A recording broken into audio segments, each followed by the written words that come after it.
What's new in TurboCAD 2023? Save and load scene preferences.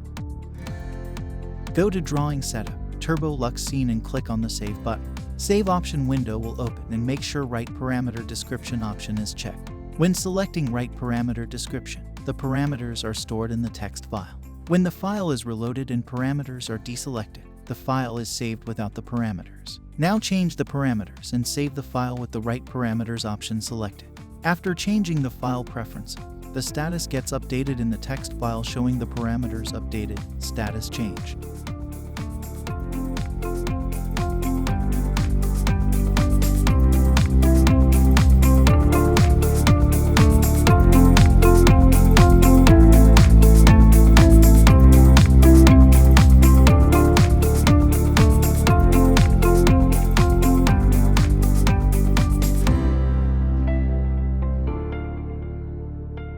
Thanks for watching.